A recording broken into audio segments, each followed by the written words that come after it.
নমস্কার, শুভ বৃহস্পতিবার। প্রতি বৃহস্পতিবারে সবার বাড়িতেই লক্ষ্মী পাঁচালী পাঠ করা হয়। আমরাও সেটা করে থাকি। তো আজকে প্রতি বৃহস্পতিবারের মতো আজকেও লক্ষ্মী পাঁচালী পাঠ করব।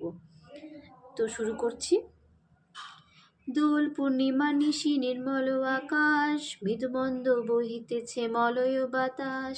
মলয়ে পর্বতে বসি লক্ষ্মী নারায়ণ, মন সুখে দুইজনে করে আলাপন। বিনা করে হেন কালে নারদ মহামুনি, ভক্তি ভরে উভয়েরে প্রণমেনে তিনি। করজোড়ে লক্ষ্মীরে সমধি ঋষিবর, কথা এক কহি মাগো তোমার গোচর। নরলোকে পানে মাগো চাহো একবার, মত্তবাসী অন্নাভাবে করে হাহাকার। বলো মাগো কৃপা করি কি পাপের ফলে, মত্তবাসী নরনারী দুঃখে সদা জলে। শুনি লক্ষ্মী নারদেরে বলেন তখন, ধরাবাসী দুঃখ পায় পাপের কারণ। লক্ষ্মীরূপা নারী সৃজি পাঠানো মতেতে, আমারে ভুলেছে তারা পড়িয়া মোহতে। লজ্জাদি গুণ যত রমণীর আছে, ক্ষণিক সুখে লাগি বর্জন করিছে। স্বামীরে না মানে তারা, না শুনে বচন, ইচ্ছা মতো হেতা সেতা করিছে ভ্রমণ। প্রতি গৃহে এইরূপ পাপের আগার, রচলা হইয়া সেথা থাকি কি প্রকার। শুনিয়া নারদ বলে বিষণ্ণ বদনে, কিরূপে প্রসন্না তুমি হবে নারী গুণে। কিরূপে পাইবে তারা তব পদ ছায়া, ওগো দয়াময়ী তুমি না করিলে দয়া।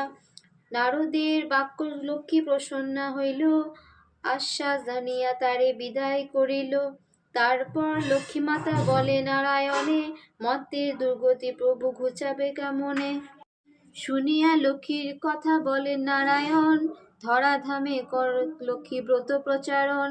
নারায়ণ বাক্য লক্ষ্মী আনন্দিত হয়, লক্ষ্মীর ব্রত প্রচারিতে ধরাধামে যায়। বৃদ্ধা ব্রাহ্মণীর বেশে ভ্রমিতে লাগিল, সহসা অরণ্য এক বৃদ্ধারে দেখিল। বৃদ্ধারে দেখিয়া লক্ষ্মী জিজ্ঞেসিল তারে, কেবা তুমি কি কারণে এসেছ কান্তারে। শুনি বৃদ্ধা বলেন আমি অতি অভাগিনী, একে একে বলে বৃদ্ধা দুঃখের কাহিনী। লক্ষ্মী বলে গৃহে ফিরি কর লক্ষ্মী ব্রত, গুরুবারে সন্ধ্যাবেলা লয়ে বধূ যত। উপদেশ দিয়া দেবী হইল অদর্শন, গৃহে ফিরি বৃদ্ধা করে লক্ষ্মীর পূজন। লক্ষ্মীর কৃপায় তার দুঃখ দূর হয়, ধন্য সহ্যে পূর্ণ হইল তাহার আলোয়। পুনরায় গৃহে লক্ষ্মী করে আগমন, হইল বিদ্যা গৃহে শান্তি নিকতন। মগধেতে বাস এক বণিক তনয়, দৈবযোগে এলো তথা ব্রতের সময়। ব্রত দেখি বণিক জিজ্ঞেসে নারীগণে, কিবা ব্রত করো সব মিলিত বামাগণে। সদাগর কথা শুনি বলে বধূগণ, লক্ষ্মী ব্রত করি হইত মানুষ পূরণ। সদাগর শুনি তাহা বলে নহকারে, যে জন দুঃখেতে থাকে সে পূজা লক্ষ্মীরে। সদাগর বাক্য লক্ষ্মী কুপিতা হইল, অল্প দিনে অন্ন ছাড়া তাহারে করিল। সর্বস্ব হইল নষ্ট ভ্রমে দ্বারে দ্বারে, দৈবযোগে আসিল সে বৃদ্ধার আগারে।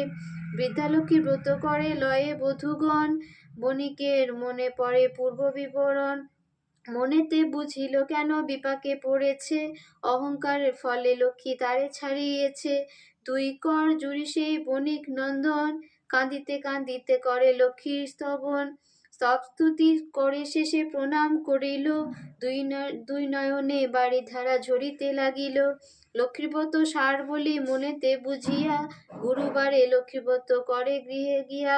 লক্ষ্মীর কৃপায় তার ঐশ্বর্য ফিরিল, লক্ষ্মীব্রত ধরাধামে প্রচার হইল।